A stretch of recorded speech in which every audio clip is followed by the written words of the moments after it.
And we're back on deck. We've almost finished up for another week. And today we're going to be touching on a really important topic, which I believe is the backbone of every company, and that's estimating. What do you reckon, mate? Estimating?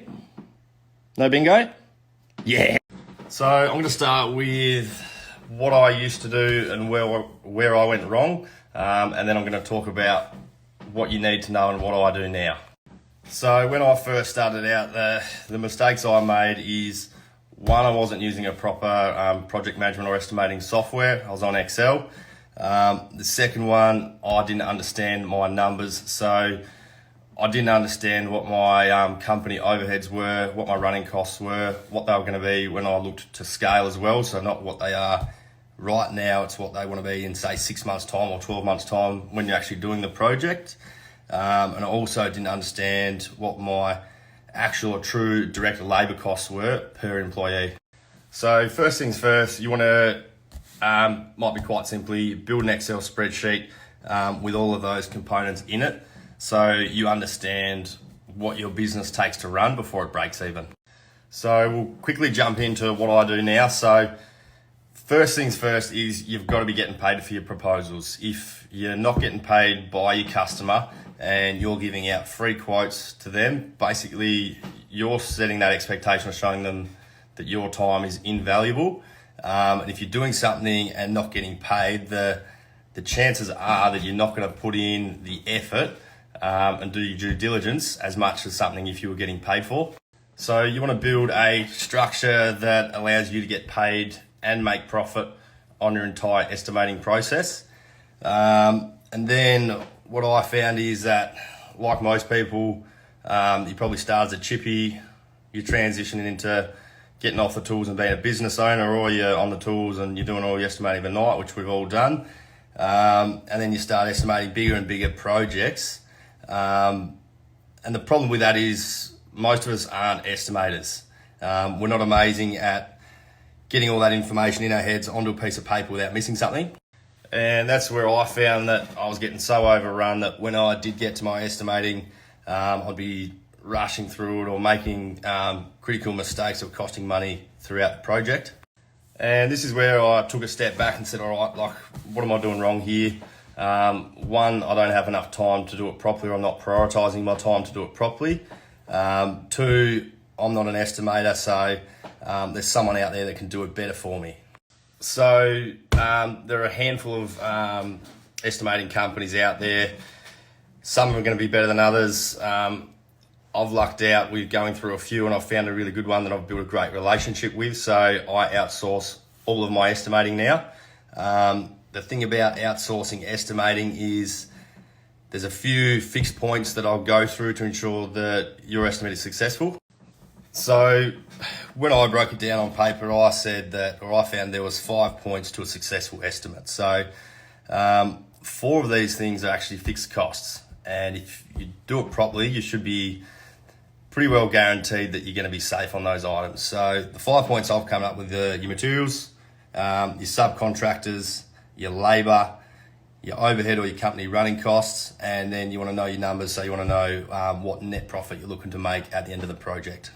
So I used to look at estimating as being quite risky, and I would have gone and done jobs and run shockingly low margins and come out of the job with bugger all to no profit on paper. But that's actually worse when you go back through and you substitute in all your overheads and all your additional time that you put in throughout the build.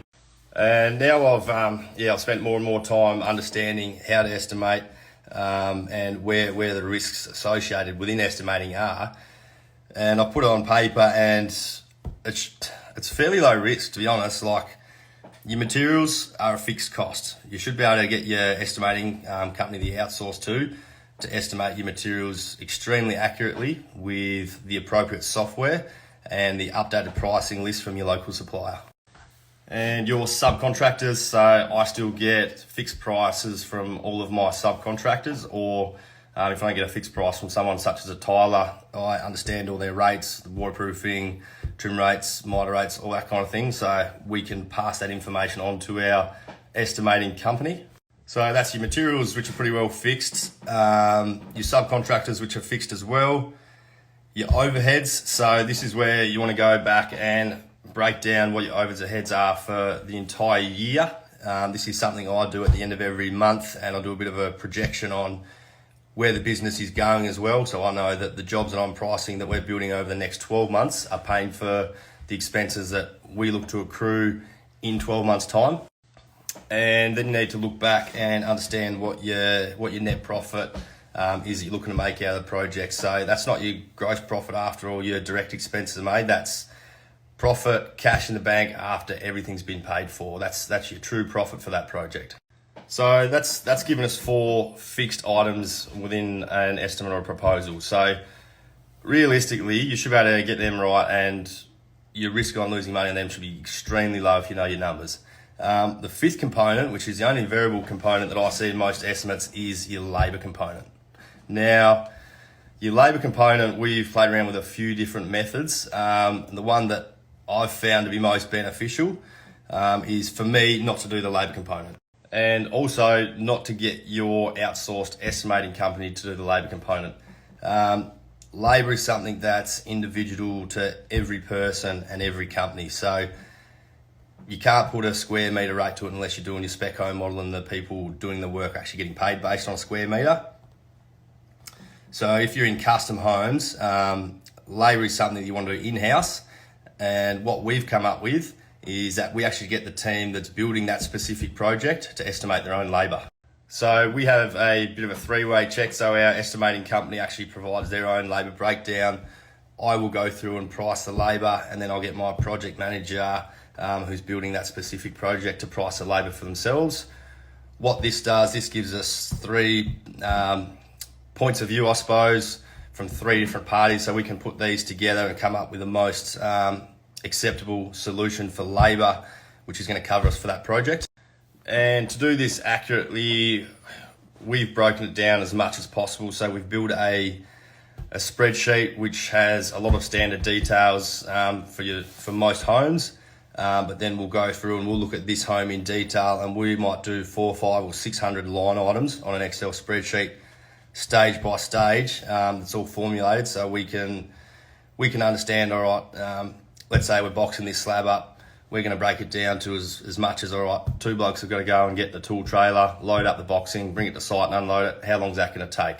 That's the kind of level of detail that we're now breaking down our labour components to ensure that we're getting all the little details. And another thing to be mindful of is you don't want to be pricing tasks alone. You want to be pricing site dependent. So only be looking at the site and saying, all right, how steep's the site? What's our pack up time and get out tool time every single day for a 12-month project? If you've got 3 blokes on site and it's taking them half an hour to pack up every single day, you've got to accommodate for those hours within your labour component. That and things such as project managers, time on the phone. Some of these bigger homes, our project managers might spend 2 to 3 hours per day off the tools and just managing phone calls and the project. So to finish off on that, within my estimates, everything's outsourced except for labour. Labour's always done in-house because we're the only people that know exactly how we build and how long each team member takes. So the 5 points to a successful estimate for me are your materials, which are a fixed cost, your subcontractors, which are also fixed, your overheads, which are fixed or progressive, depending on where you're looking to go, and then what the net profit is you're looking to make at the end of the project. And then your only variable cost is labour. So realistically, if you put in the time, the only component that you could lose out on or should lose out on if you don't do it well is labour. So if you nail down your labour component by breaking it down into as many small sections as possible, the chances are that your estimate is going to make you the money that you think it will. So I hope everyone's got something valuable out of that video. I know that estimating was a big one for me in my first few years of business, that I didn't quite understand how to do properly and why we weren't making the money that I thought we would.